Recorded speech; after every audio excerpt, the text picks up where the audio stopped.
Hello, beautiful Aquarius, and welcome to your monthly reading for the month of October. If this is your first time here, my name is Laura, and I am from babycurltarot.com. I am a tarot and oracle reader, as well as a root worker.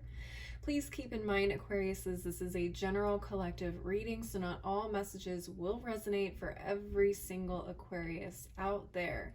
If for some reason these messages do not resonate and you would still like some clarity on the first half of your month, I do offer personal one-on-one readings, and you can link up with me through my website, which is below in the description box. With all that in mind, let's go ahead and jump right on into the reading. I am switching up my decks this month, but we're going to start off with one of my favorites, the Tea Leaf Fortune cards, to see what kind of energies or situations may be popping up for you for the first half of this month. All right, Spirit, what messages do you have for my Aquariuses for the first couple of weeks of October? Okay, looks like we got two. Let's see if anything else slipped over. Nope. Okay, we just got these two. Perfect. Let's go ahead and take a look. So you got the Carrot, opportunity or windfall. Love that. And we also got the Ear, good news. Also love that. Let's see if these two are related. We're going to go ahead and start clarifying, starting with the Carrot, opportunity or windfall. Spirit, what messages do you have for my Aquariuses regarding this Carrot? All right, we have the Three of Pentacles reversed, Two of Pentacles reversed, and the Eight of Swords reversed, and Nine of Wands reversed at the bottom of the deck. Let's go ahead and take a look at your cards. This is the Steampunk Tarot, by the way, that I'm using this month, in case you're wondering. All right. And like I said, here at the bottom of the deck, we have the Nine of Wands reversed. So the Nine of Wands is Sagittarius energy. We also have Gemini with the Eight of Swords reversed. We have Capricorn with the Two and the Three of Pentacles reversed here. All right, Aquariuses, this is what I'm seeing for you guys so far. It feels like something with this Nine of Wands in reverse. I heard defenses are falling a little bit. So I don't know if there's been something you've been trying to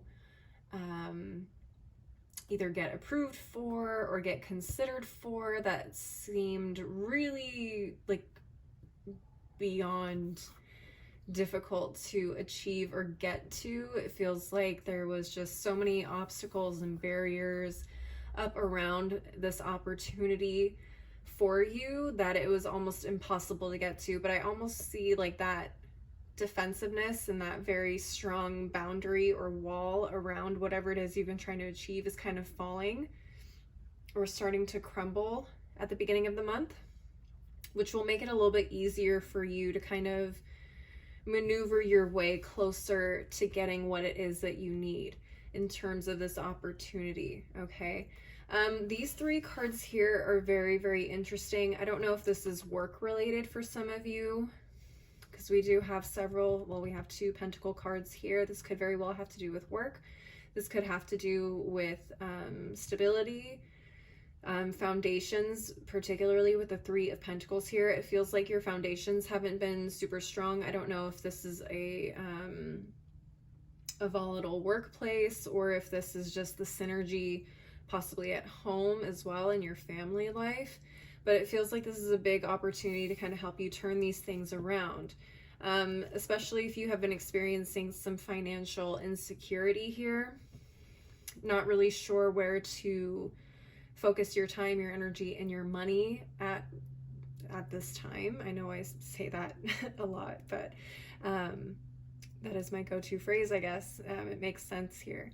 And it does feel like with the Eight of Swords reversed here, it feels like you're finally able to kind of see the light at the end of this tunnel. You're not feeling restricted to sitting in this energy anymore. And you're finally able to say, oh, okay, now's the time to act. Now's the time to act. So let's take a look and see where this possibly could be happening for you astrologically speaking with the Numinous Astro deck. Spirit, what messages do you have for my Aquariuses regarding this Carrot? We have the 8th house of intimacy. This is the house of investments, intensity, contracts, sex, secrets, mysteries, obsessions, inheritance, stalking, and the underworld. Okay. Very interesting. For a lot of you, this does have to do with money. This has to do with your security. For some of you, this could be an inheritance. This very well could be like a hold on possibly some money that was promised to you from maybe a family member who passed on. We also see, I also see a lot of work energy here, contracts in particular as well, an opportunity to secure a contract with someone that you've been trying to work with for a while. A lot of hoops to jump through is what I just heard. At the bottom of the deck, we have Leo. Look to see where Leo falls in your chart. Look at your planets. Look at the house that Leo falls into as well. That may be a little bit more insight into where this is all happening for you. Some of you may have Leo in the 8th house. All right. Let's move on to this next deck for advice. We're looking at the Threads of Fate Oracle, which I absolutely love this deck. It's just beautiful. So let's take a look here. Spirit, what advice do you have for my Aquariuses surrounding this carrot? What advice do you have for my Aquariuses surrounding this carrot? All right. We have release. All right. Release, release, release. I have a feeling I know what this is about, but I'm not super familiar with this deck yet. So I'm going to go ahead and read from the guidebook and get a little bit of insight onto this message that Spirit has for you. Releasing is a lot easier said than done. In fact, we can spend a whole lifetime trying to break free from our limiting beliefs or painful experiences. Sometimes we have an idea of where we want to go, so we compartmentalize and repress the things we believe are holding us back. But we still want to honor ourselves and our experiences. We just want to give ourselves new options of behavior so we are not stuck within the same old pattern. Spend a moment reflecting. What is no longer serving you? What is old, stale, and taking up space within you? What would you do if these things didn't take up so much of your energy? What other behaviors and beliefs do you wish you possessed? Very interesting. I'm kind of getting that 2 of Pentacles, 8 of Swords reversed energy in that message. It feels like there is something you need to release a little bit with this 2 of Pentacles. I don't know if it's a worrying behavior, but that just came up as well. What's funny is personal experience, quick story time.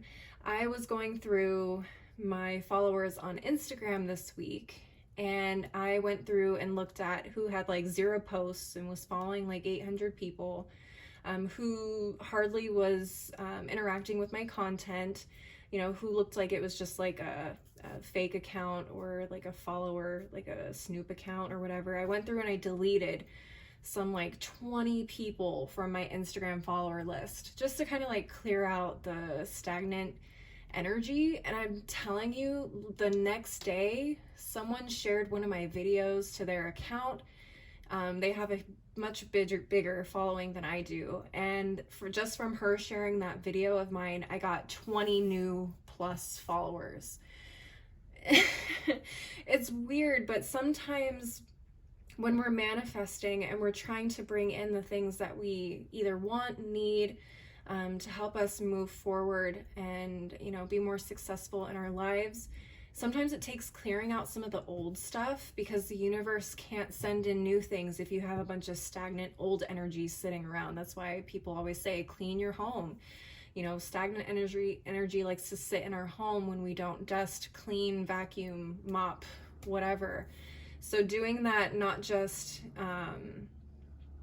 you know, in a physical cleaning sense of the home, but in a energetic cleaning sense of our spirits, our souls, and anywhere else where you feel like there's just old stagnant energy sitting around. Maybe this is at your cubicle at work.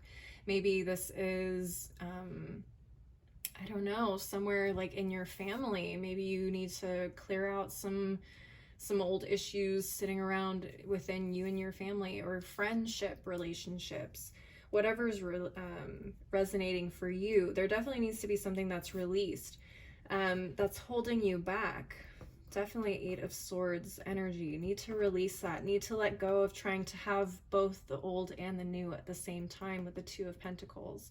Whatever it is that you can let go of is going to free you and allow you to accept those beautiful blessings that are trying to come into your life. At the bottom of the deck, we also have self-love. Okay. So again, trying to take care of ourselves and remember that in order to truly, truly love ourselves, we have to do it without the expectation of receiving something in return. So whatever it is that you're trying to manifest, but actually loving ourselves deeply, intently, and looking at the things that no longer serve us, the things that we feel we do deserve and we do want to see more of in our lives, and focusing on that intently, with no expectations. All right, my Aquariuses, that is what I'm seeing for you guys for this carrot. Let's go ahead and reset the table and move on to this ear. Let's see what this ear has to say, or hear. All right.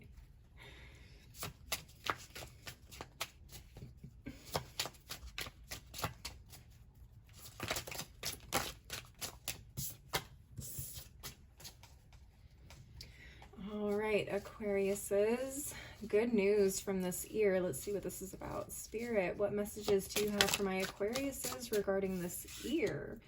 Okay, we have the Two of Wands, the Queen of Pentacles, and the Nine of Swords reversed. I like this energy. We also have the Knight of Cups reversed at the bottom of the deck. Let's go ahead and take a look at what is happening here. All right, and again at the bottom of the deck we have, oh, the King. I think I said Knight. This is the King of Cups reversed. So King of Cups can be Cancer, Scorpio, or Pisces energy. We also have Gemini energy with the Nine of Swords reversed.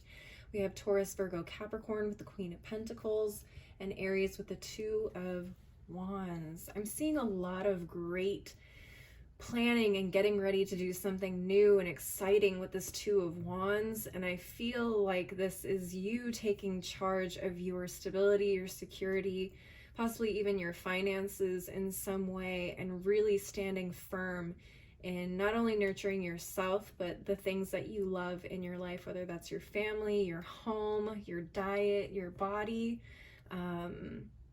you know, whatever it is that makes you feel the most stable and comfortable in your life. A lot of stress releasing, a lot of anxiety released here as well, which is really, really great. It feels like really great stability and security is coming your way,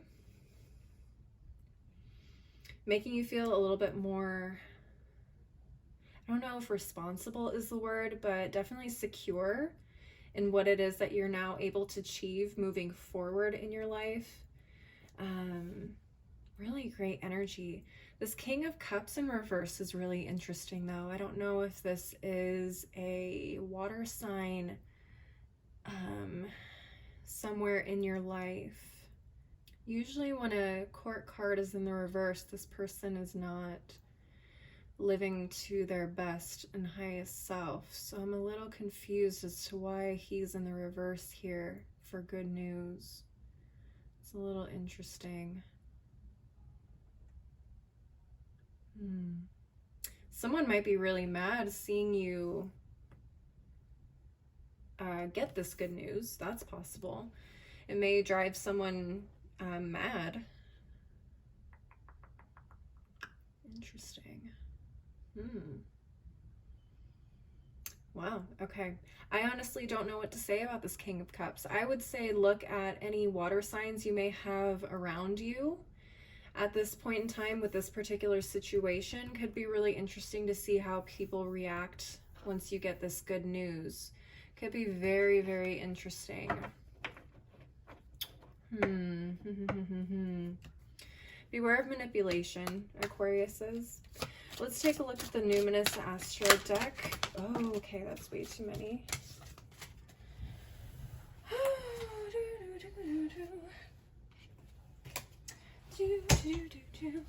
All right, let's get back here on the table.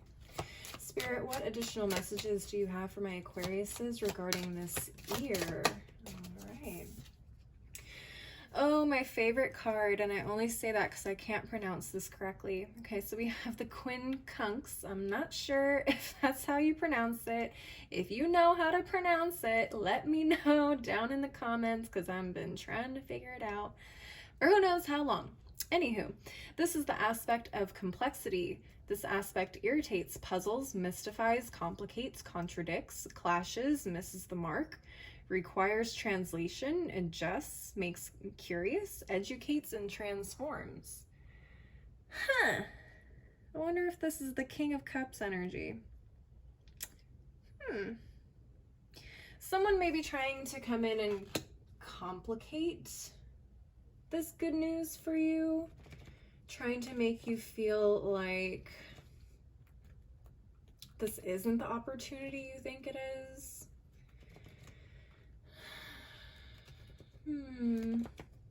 Interesting. Yeah, I feel like someone's kind of in their feelings here.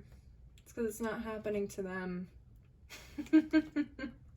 And they may be trying to like convince you that this good news is actually not that great because of X, Y, and Z.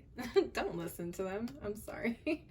We also have Libra here at the bottom of the deck. I don't know if you guys have some major Libra in your chart anywhere. Check out your planets in your house, as I always say.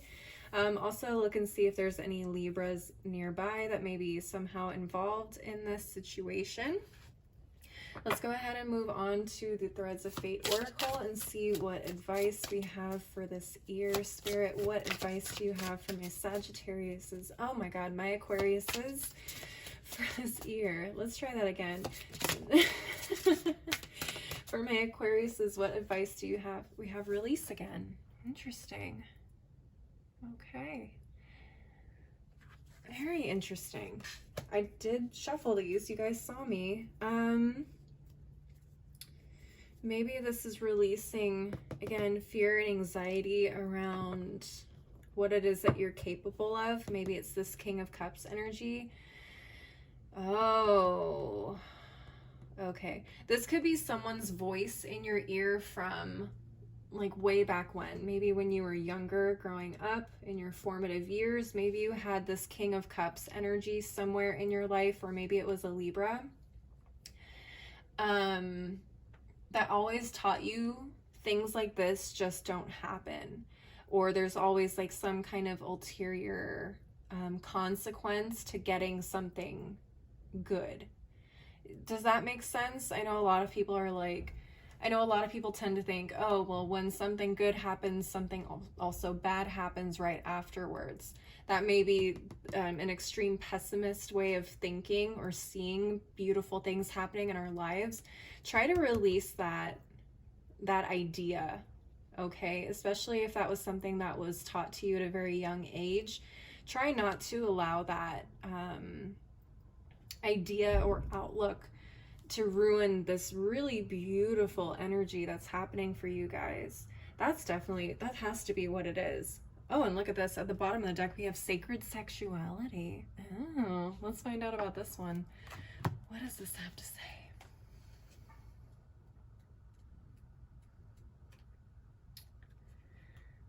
Right. Our sexual self and sexual energy is such a layered and potent part of who we are. It can show us our wounds. It can provide healing. It can help us manifest. It can teach us boundaries and can fuel and empower us. Sacred sexuality does not mean that your sexual presence or expression needs to look a certain way. It simply means that your sexuality is sacred as it is. It is a core part of your humanity as well as your spiritual and universal self. This card asks you to examine your relationship to your sexual self. Is there anything that needs tending to? Is there anything that needs healing or releasing? Huh. Interesting. All right, Aquariuses. A lot of these fears may be okay. Okay, so I just got a message about releasing the idea that you, okay, let me see if I can try and say it like I received it. So a lot of people have this fear of, if you give someone your sexual side first early on in the relationship, that they won't respect you. Okay. For a lot of people, that is true. In a lot of other instances, though, people don't just respect you based off of whether you keep that side of yourself locked up and locked away, you know, for as long as possible. I think there's a lot of fears regarding what it is that you give to people before they quote unquote deserve it, that needs to be healed for you. Okay, it may not have to do necessarily with relationships or sex, because I'm not getting that here in your reading. But if you can apply that concept to whatever it is that you're going to be experiencing here, I feel like there's a lot of healing that will be surrounded by that particular idea or ideal, if that makes sense. So that may go deeper into your actual like your bodily responses, hence why sacred sexuality is here. For a lot of us, we struggle with, you know, being openly sexual or comfortable with our sexuality. And I don't get that from you. I feel like you guys are very in tune with yourselves. You're very in tune with the energy that you give off and the energy that you also tend to receive in return. But I still feel like there are a lot of ideals that were taught to you that contradicted who you are today, and they have stuck with you since that very, very foundational period in your life. And I feel like those things still kind of creep up into your mind every now and then, whether that's, again, regarding sex or regarding just positive things coming into your life. So definitely take a look at that, see what things could be healed for you this first half of the month. And I feel like you can find a lot of answers there that can help you grow and move forward in a beautiful way. But anyways, that is what I'm seeing for you guys for the first half of the month. Please leave a like and a comment if this resonated for you. And don't forget to subscribe if you want to see more videos like this. I do monthly and mid-monthly readings, as well as occasional pick-a-cards. If you'd like to follow me on my other socials like TikTok and Instagram, that info is below in the description box, along with my website if you want to schedule a personal reading. As always, thank you so much for watching. I hope to see you guys next time, and I hope you guys have a beautiful first half of October. Bye.